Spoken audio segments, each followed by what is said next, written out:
Coaches, good evening. In the defensive lab with Coach Johnson, the Toronto Argonauts defensive back coach, and coaches getting ready for game one coaching against Montreal this week.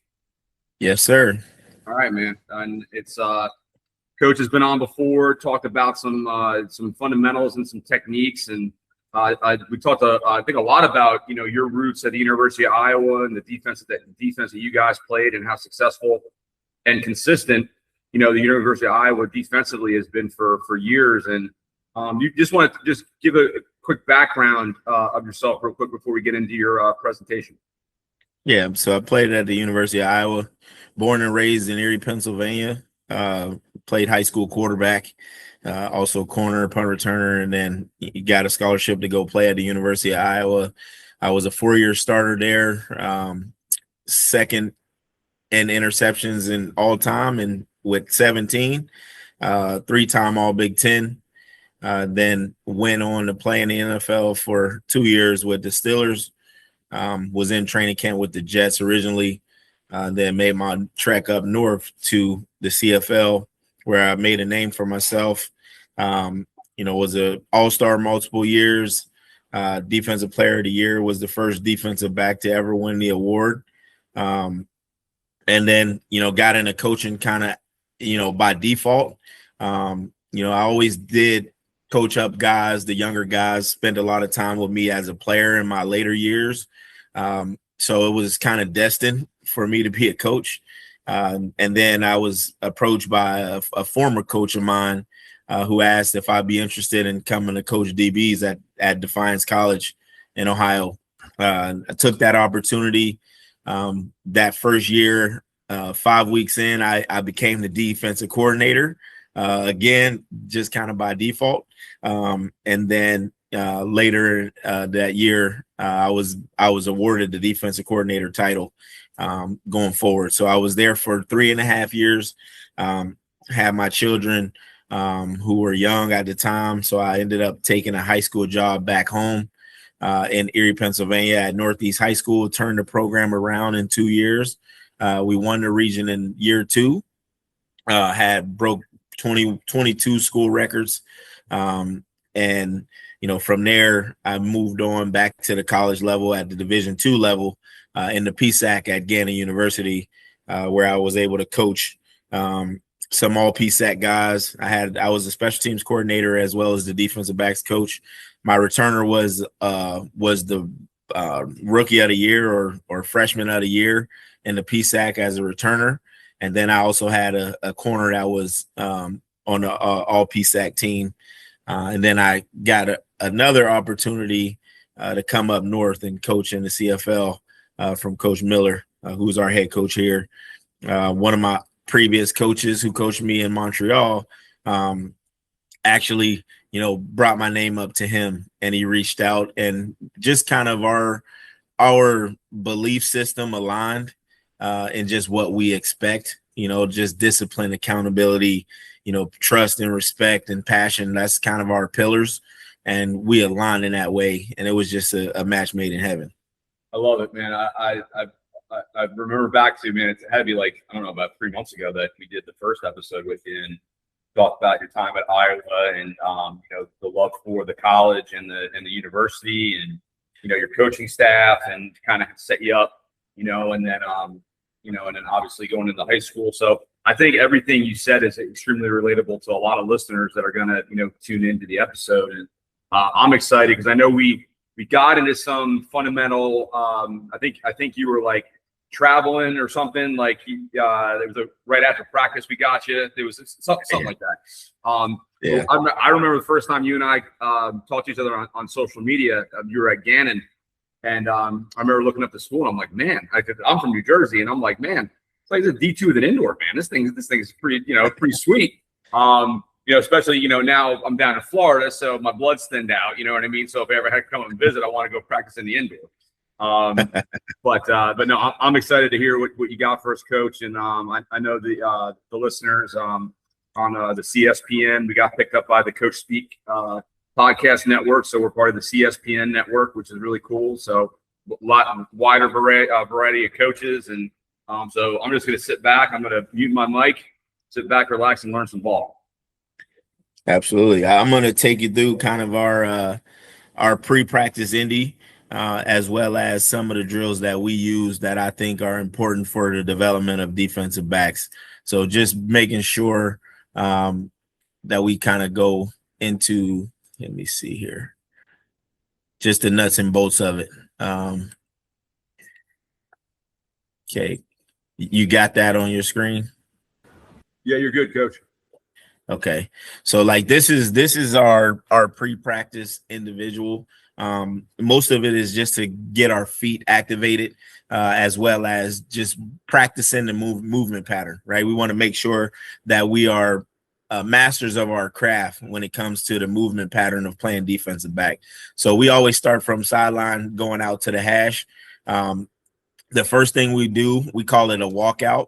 So all of my DBs will walk out, right? And then that walkout phase, that's where we key to 3-step, right? So we call walk it out, key to 3, and then we'll get into our pedal and we'll work to a crossover, right? I always want those guys to over exaggerate the crossover run portion of it, right? Because it's important that you are very good at playing in a crossover run or a side straddle, depending on who you talk to, right? It's a different name for it from all different coaches, but we want to be masters of our craft and working that crossover run, right? So you'll see some of these guys are deficient when they take the big wind up to get to their crossover run, right? I want them to pin the elbow and pull the lawnmower cord, right? So we want to keep that elbow tight to our rib cage, pull that lawnmower cord to open up our shoulders, but also that also unlocks our inside hip, right? To make sure that we can go ahead and gain ground off of that bottom foot, right? So we try to do that. We always work this out to the hash, right? Some of these guys get lazy, right? Where they'll just turn and just take off running, right? We in a game, 90% of the routes that you're going to get on I'll say 80% of the routes that you're going to get on game day or in a practice setting is going to be breaking back down towards the quarterback. So if you get your hips turned all the way, right, you're going to get slid by, you're going to have a tough time of redirecting and changing direction. So we're going to make sure that we get our hips parallel to the receiver for a longer time. So we want to over exaggerate that crossover run aspect of it.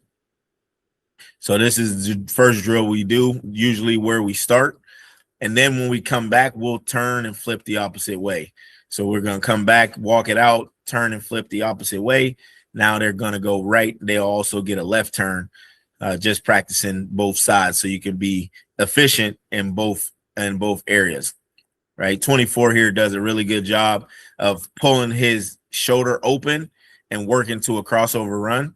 Right, he's probably one of the better ones. Some of these other guys have a deficiency of taking a hitch when they turn. Right, we want to eliminate that hitch as much as possible. And then 19 here, he's one of our kickers, actually.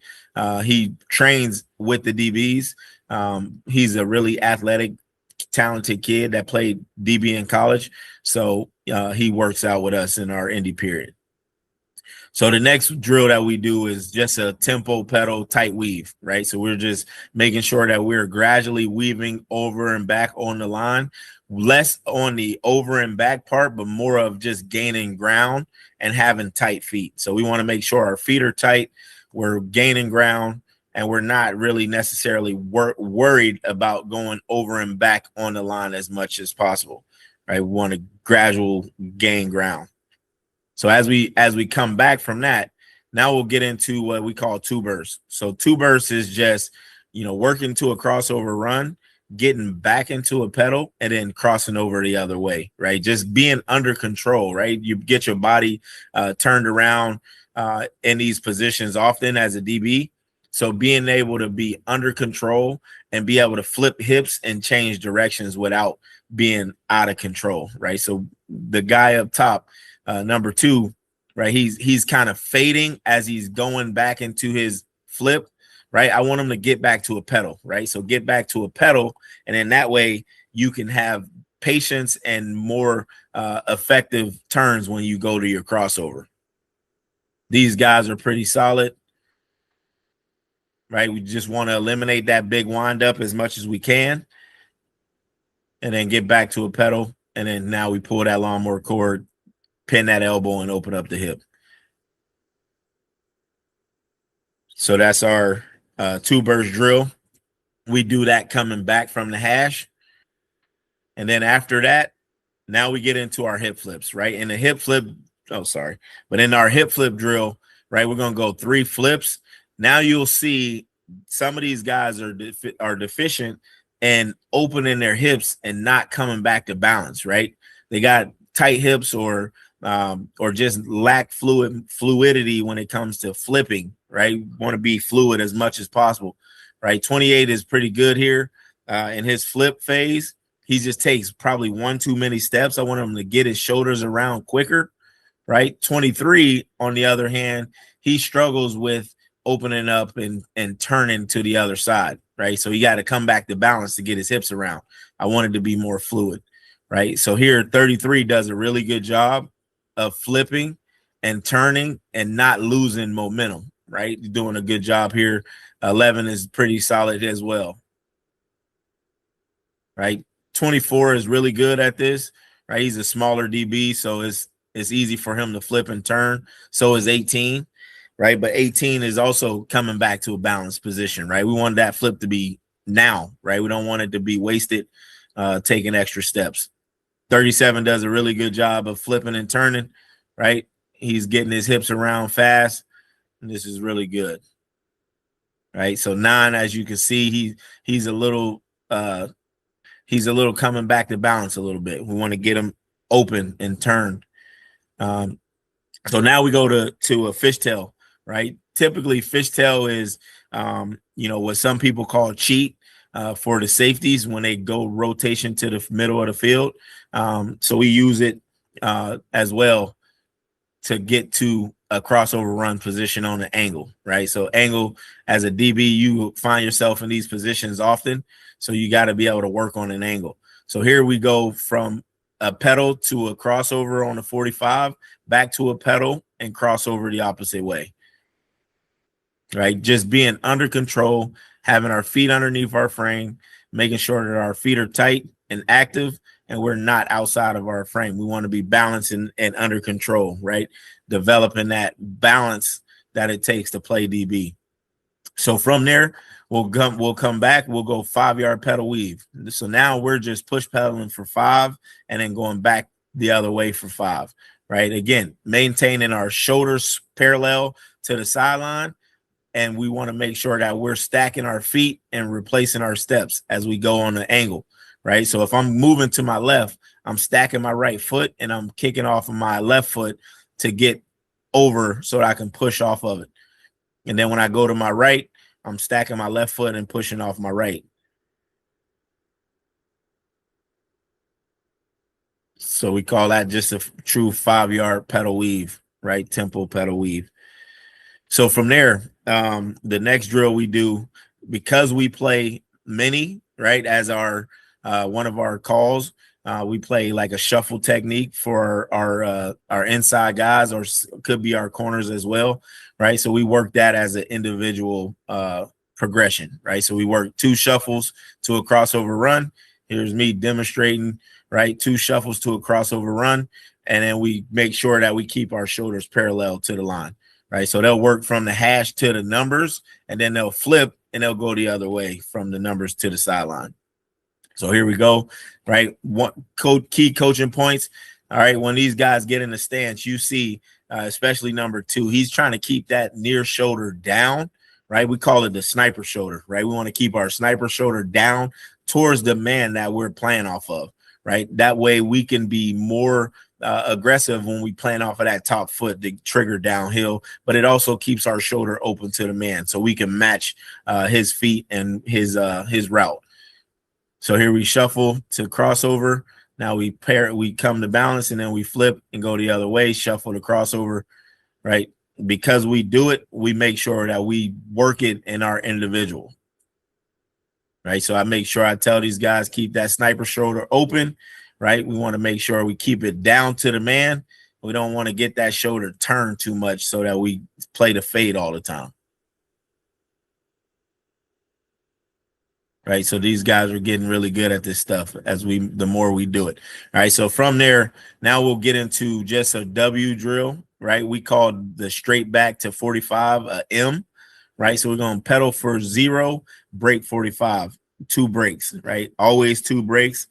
So these guys are going to go 0 pedal to 45 break. So when we get to our break point, right, we want to plant point drive, right? So we want to make sure we get our foot down, right? We call it a V step. Some people call it a T step. So I call it a V step because I want that foot to be at like a 33-degree angle to somewhere under 45, but I don't want that angle to be 90 with my foot, right? I don't want it to be 90 because then you end up putting yourself in a situation where you lock your hips. And then when you have locked hips as a DB, you get out of your break slower, right? So we want that to be a V step, 33-degree angle and get out, right? Some of these guys, right, the guys that are less effective when it comes to plant, point, and drive is not a lack of ability, is more so just they hang that inside foot when they plant, right? So that inside foot, we want to get that inside foot down as soon as we can so we can propel ourselves forward and get our momentum moving forward,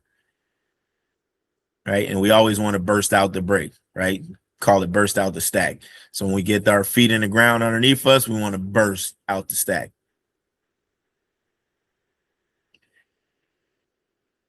So we'll do that going out to the bottom of the numbers, and then we'll do it coming back to the sideline. So 2 breaks, plant, point, and drive, keeping our shoulders underneath us. I tell them we got to keep our feet in our Madden circle. All these kids are visual guys. They all play video games. So we want to keep our feet inside that Madden circle, right? That's one of the cues that I use. So that tells them we want to keep our feet in our frame, right? We don't want to get outside our frame. When you're outside of your frame, usually bad things happen when you're outside of that. All right, so this drill, right, is what we do for short area quickness, right? So we call it a small box. So what's going to happen is they're going to start from the sideline. They're going to work a quick pedal to a shuffle to a break down on a 0, and then they're going to get back into a pedal and break 45, right? It's just quick, short area quickness drill to keep their feet activated and keep them moving so that they can get efficient at being really good in a short area space where they get out of a pedal into a break or out of a crossover into a break. Those type of movements, we want to make sure that we're keeping our feet underneath us in our frame so that we can be active when we break. So here they're going to go pedal to shuffle to down to pedal break 45, right? I use the tennis balls just to give them visuals of seeing a little, seeing a lot, right? With a football, it's a bigger target. When you catch a tennis ball, it's smaller. So we want to be able to focus our eyes in on the tennis ball versus the football, right? Because it's just a bigger ball. So we go plant, point, drive, get out, right? Pretty good feet across the board, shuffle, down, back, break, right? Those are cues, pedal. So we go pedal, shuffle, down, back, break, right? And then they get a tennis ball. Right. And then as you watch these guys, right? So here, number 9 kind of slips, right? But look where his feet is, right? His foot is outside of that Madden circle, correct? Right. So he's going to go down because his foot is outside his frame, right? That is where you lose that traction and the ability to plant, point, and drive when you step outside of your frame, right? And then here, 19, again, he's the kicker. But if I'm coaching him up, right, we want to plant, point, drive. So we want to get our left foot in the ground. We don't want our right foot to be behind. We want that right foot to be in front so that it'll set our angle to where our angle of departure is and we can get downhill faster, right? We call it stepping in the bucket. When you step behind yourself, now you don't gain ground, and now catches become, or PBUs become completions, and PBUs could turn into interceptions if you get your feet in the right spot. So here we go the other way. So we'll go pedal, shuffle, down, 0, break, right? Again, just tight feet, staying active with our feet and making sure our movement pattern is under control, all right, but also quick and efficient.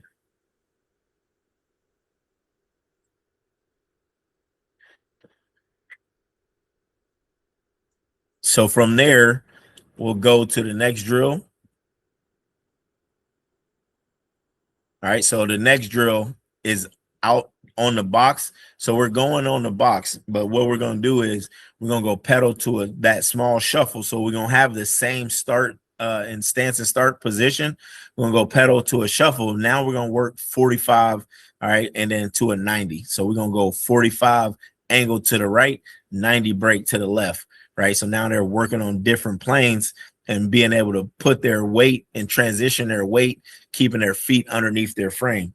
So you'll see these guys fluid movements, right? So we go shuffle to crossover run 45, plant point drive, right? So when we get out the plant point drive, right, I always tell those guys the cue of 2 to the man, right? 2 to the man. We want to break 2 steps to the man, all right, before we take our eyes to the cue. We always want to go 2 to the man, 2 to the man, eyes to the cue, right? So we can close any space that may be between me and the guy that I'm covering. We want to get to his hip as quickly as possible, as efficient as possible, with less wasted movements, right? And again, we're using tennis balls as smaller targets, right? Because the football is bigger. You catch a tennis ball, you can lock in on a football a lot easier. All right, so we go pedal, shuffle, open, break. All right, again, 2 to the man. 28 does a good job here of taking his eyes 2 to the man and then getting his eyes back, right? So this is a good rep. So the way you practice is the way you play. There's no ifs, ands, or buts about that. If you don't use proper eye discipline in practice, you're not going to do it in the game, and ultimately it's going to get you beat. So you got to make sure you work those eyes right here. 33 as well. He does a really good job. Shuffle to crossover, right? Listening to cues, plant point drive, 2 to the man, catch the football, right? So we catching the ball.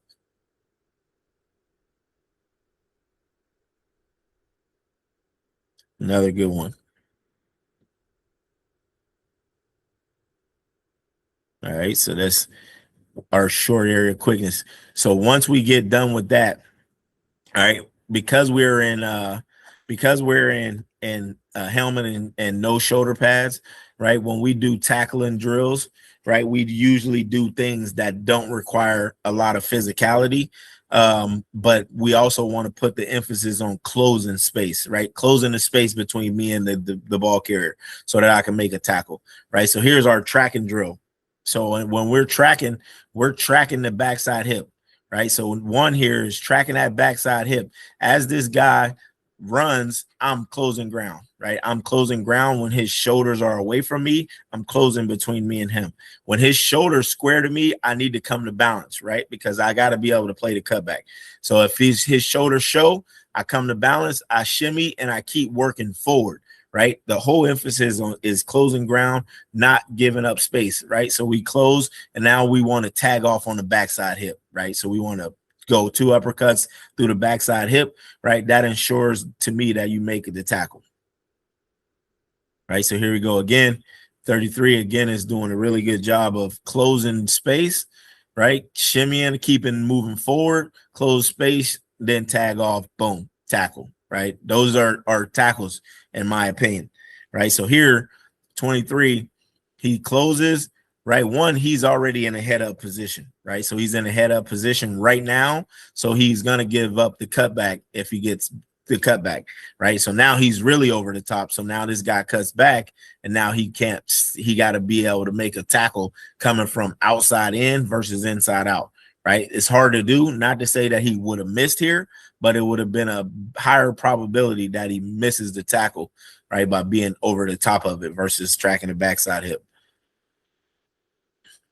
All right, so here 19 again, working the shimmy, working the near foot, near shoulder, closing space, tag off on the backside hip, right? So we usually do this type of drill when we are in a period with or practice with no pads on, right? So we use this track and drill, right? It teaches you a lot of discipline of tracking the near hip, closing space, near foot, near shoulder shimmy, and then closing space so you don't give up the cutback. We don't ever want to go over the top, right? If the sideline's there, the sideline's my friend. I got to use it. I can't let that guy cut back. Can't let the ball cut back. Tag off. We always finish with a tag. I don't like guys that run by and act like they made the tackle and, you know, just throw their hands in the air when they're in practice, because at the end of the day, right, if you don't touch them, you don't make the tackle, right? You reach that one arm out there, you high-five them on the way to the end zone. All right, so now we go from a agility drill to a contact drill. Now we go into block control. So, right, we're playing off of the pop-up.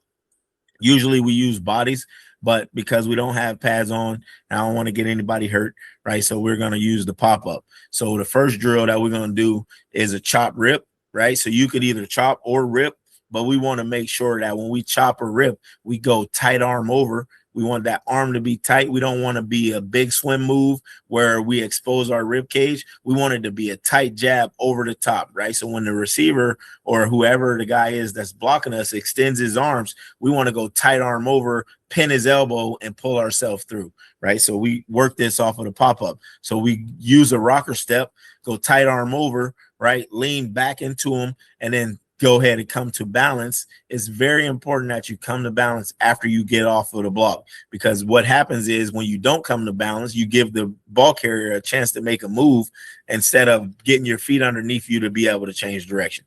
So you'll see a couple of these guys don't come to balance, and that's exactly what would happen, right? So here, one does a good job of closing space and rocker stepping, right? But his attack point is a little bit too soon, right? His arms out in front, right? He's kind of like pulling himself through versus going tight arm over, right? So we want to make sure we go tight arm over and come to balance. That's a good rep of coming to balance. So here, 2 is way too soon, right? He's exposing his ribs and his uppercut or short arm over way too soon, right? We want to close to the bag first and then lean into it, and then we want to come to balance. We don't want to do this, right? We don't want to do this where we are just staying in the long stride, and now we get cut back or we miss a tackle because our feet are not underneath our body,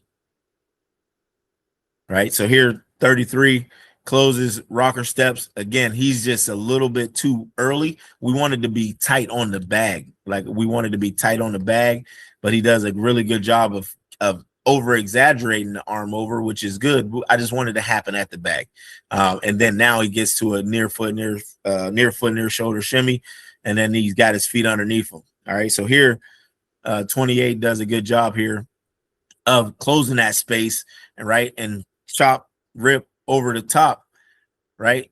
I wanted to be tighter though, just a little bit tighter. Right. He does a good job here, but we wanted to be tighter, just a little bit tighter, and then come to balance.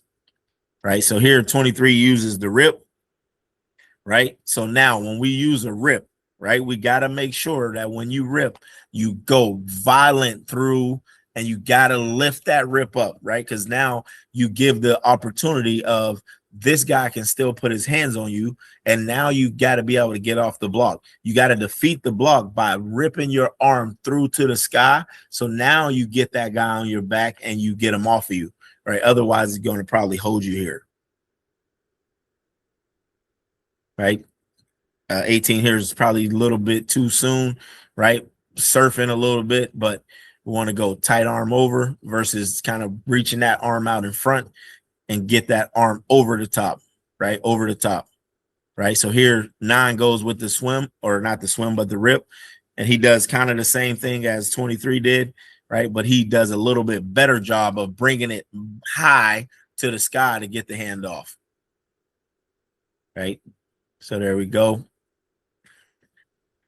Right. So 11 is just kind of, he's making a move. Right. If we were just going to run around the block, this is what it would look like.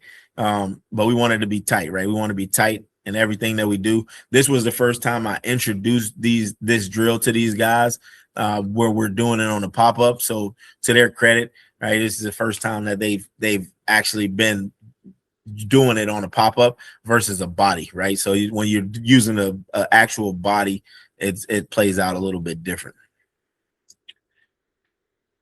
All right, so we go there, tight arm over. This is a really good rep here.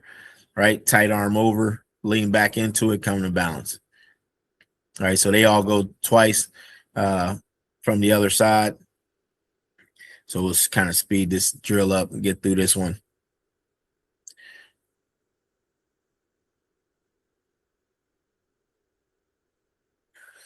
And we get back to the top.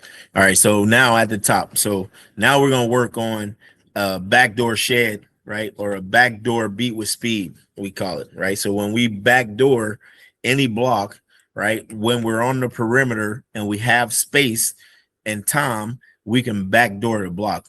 I don't live in a world of we got to always get over the top or we got to always take on this block. To me, that's a waste. If you have time and space, beat the block and get back flat, right? So we will use a lot of times you'll see my guys where they get on the perimeter and they're running a bubble or something like that, and the ball comes out, but they're already on the track, right? They'll backdoor it and get flat to where the ball's going, right? And they'll still make the play. It's just they have time and space, right? So we'll work that. So here they're going to backdoor it, get flat. So they backdoor and get flat. We want to get back right back. Even though we are going behind the block, we want to get back flat to where the ball's going.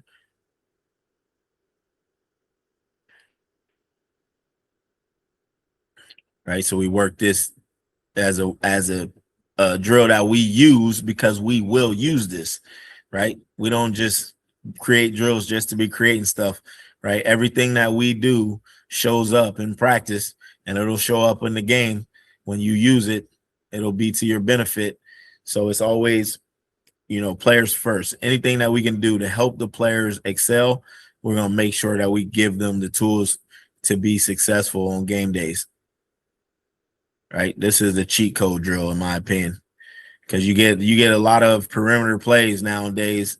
When the DBs typically, they always want to push crack the safety, right? They always say, oh, we're going to block the safety, we're going to leave the corner. Well, my corners are physical, so if you leave the corner, you're going to still deal with a problem because those guys are going to be active. They're not just going to let you just bully them by making them putting them in the fit. That's not a problem for us.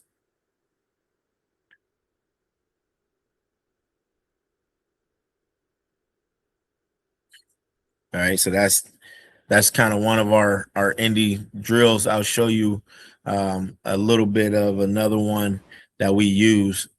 Hey, Coach, real quick, while I was watching that, do you have to adjust because of obviously the difference in the field, right? Uh-huh.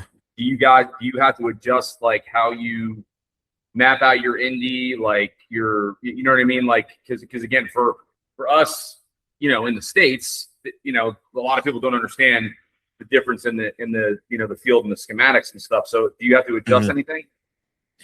No, we use sideline and hash as the landmarks for Indy. It's roughly a little bit longer from the sideline to the hash than it is in the US. Yep. But at the end of the day, like it's only a few yards. It's not a whole lot. It's still a landmark that you're using. Yeah, still the landmark we use. Absolutely. Cool. No, I'm watching it and I'm like, man, I just wanted to ask that, but all good. No, you're good. All right, so this was our day 3 Indy, where we again, like we only have a short amount of time, so I call it footwork mastery. Right, just again, tight feet, active, staying in our frame. Right, so now we're working foot pedal to a shuffle to 45 with a 45 break. Right, so 23. It was a little bit confused here. Right, so we work pedal to shuffle to crossover run 45 to a 45 break. Right, again, this is just a evolution off of the other drill that we did. Right, it's just a matter of keeping our feet underneath us and breaking, staying in our frame. So here you go, pedal, shuffle, 45 to a 45. These two guys are really good. They do this really good. Pedal, shuffle, 45 to 45. Right, keeping our feet moving, keeping them active, keeping our pistons going. We don't want to let our feet die. Right, this is another good rep, right, by these two.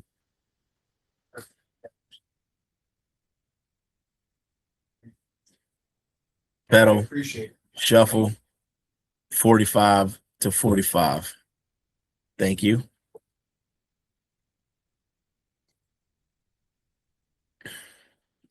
All right, so now we go the other way. Right, so now 23 he got his feet where they need to be. Go 45 to 45. Right, we still want to emphasize 2 to the man. Right, we want to make sure that we always preach that 2 to the man when we come out our break. Go 2 steps to the man before we get our eyes to the cue. Another good. Right. Again, we got 5 minutes on this day for Indy. So it's just a matter of working some ball drills, using the football. Now we're being deliberate about our footwork, staying tight in our frame. All right. Working on catching the ball with our hands, not with our chest. Right. We're focusing on the little things that's going to show up on game day. Because day 4 for us is a walkthrough. So we're getting ready to travel tomorrow and head over to Montreal. So we want to make sure that we got our feet right. And now we're touching the ball so we can get ready to prepare our minds to get the football. Right. So here's our crossover run to 0 break, flip the other way, crossover to 90. So again, it's just having active feet, right? Coming out of our break, driving out. Body control, flip the other way, drive 45 or drive 90, 2 to the man, catch the football.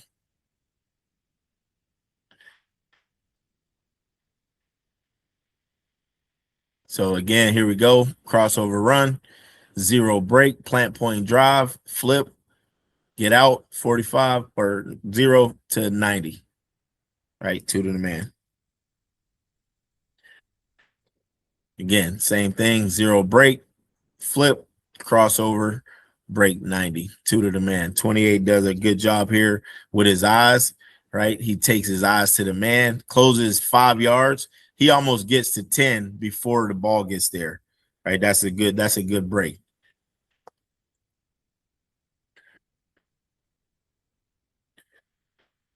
Right, so here nine is my rookie, Canadian kid, super talented, right? Still learning. Just the footwork aspects of playing the DB position at an elite level because he's super twitched up and he's super athletic, but he's still kind of raw. So we're working on his feet. So here he's kind of, chopping. I want him to run. I want him to get comfortable with running, right? Plant point drive, run out, drive, right? So just getting under his feet underneath him, right? Instead of shuffling and not being under control. So he's gotten a hell of a lot better from the time that he's been here in camp and now into the season. And he's going to continue to evolve and grow as a player. And then one's my veteran guy. He's my longest tenured DB, but he is a pro. He is everything that you want in a pro. He is, right? He's a leader. He's the guy that he's the glue that keeps everybody together, right?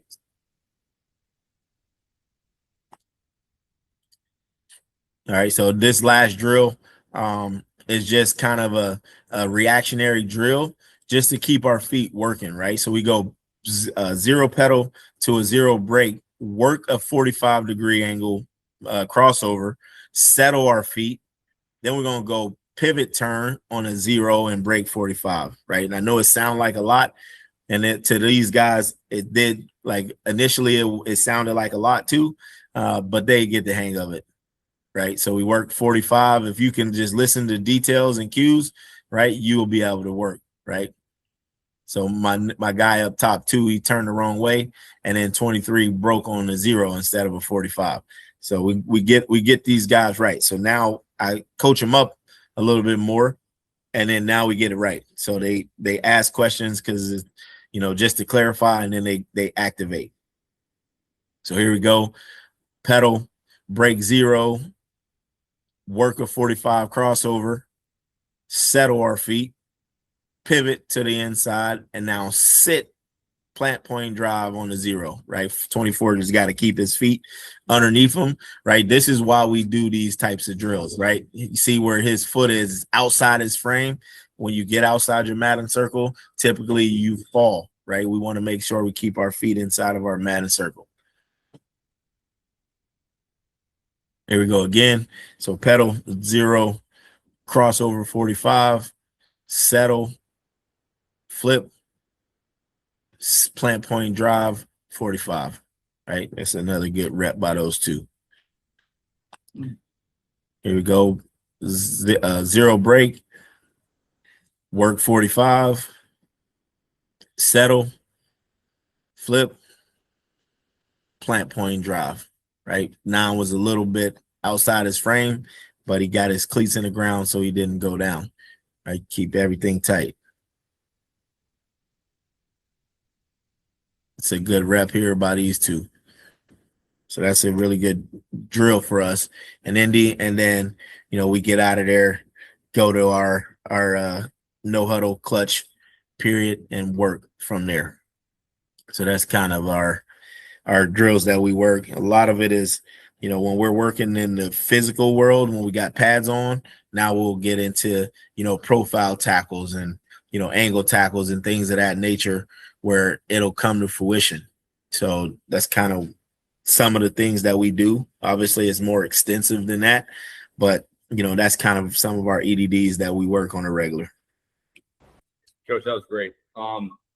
So I guess I think we did this last time, but like, tell everybody on the podcast, like, your guys' season length, like playoffs, like kind of the process. Because again, like, I love the CFL. Like I remember being in high school watching Doug Flutie play for like 9 Grey Cups, right? So you know what I mean. But yeah, just kind of give everybody like a layout of like your season, the playoffs, kind of how everything goes. Yeah, so this year, they're making some changes, kind of going into next season with the playoff format. But this year we'll play 18 games, so it's kind of broken down into segments where, you know, you get 3 bye weeks throughout the year, but we'll play 18 total games. We played 2 preseasons, and kind of picked our roster through that, and then play 18 games, and then we'll have the playoffs. Whoever the first place team is in each division they will host the East or West final. And then the second and third place teams will play in the first round of the playoffs. And the winner of those 2 playoff games will move on to play the first place team, who gets the first round bye. And then that's kind of like the conference championship, East and West division. And then from there, those 2 teams play, or 4 teams play each other. The winner of those 2 games go to the Grey Cup, and that's the biggest game of the year for the CFL, is the Grey Cup Championship. It's one of the most watched games in all of North America, believe it or not. So it's broadcasting all over, and you know, it's a very amazing time, and it's a blessing to be in that game if you ever get a chance to play in one. Yeah, I remember when the Rocket went to with the CFL. He was in Toronto. Yeah, Toronto. Oh, yeah. Yep. And it was funny. I was going through some, like, you know, when we moved down here, I brought all my, you know, football cards and my dad's baseball cards and everything down here. My son and I, like about a year ago, were going through it, and I found like an autographed Rocket Ismail Argonauts card that I must have either sent away and he signed it, because I mean, believe it or not, I mean, like, from what I've seen, and I've done memorabilia collecting since I was like 6, 7 years old, but people will write him. I think he lives in Texas now, and he'll sign for free, like nothing. And but I just like seeing the logo just jogged my memory. Like, I remember when my son and I found the, you know, autographed Argonauts card, and but no, that's great, man. But Coach, listen, I appreciate you, man. I wish you the best of luck this weekend. You know, thank you. We'll be pulling for you down here. Looking forward to you guys getting after it, and then hopefully, you know, in a couple months we'll be watching you on TV, playing for a championship. And you know, I just appreciate your friendship, man. Because like I said, we started following each other on Twitter a few years back, and it's grown, and it's great. It's why football is the greatest game in the world, man. So thank you so much, and good luck this weekend. I appreciate you. Thanks, man. All righty.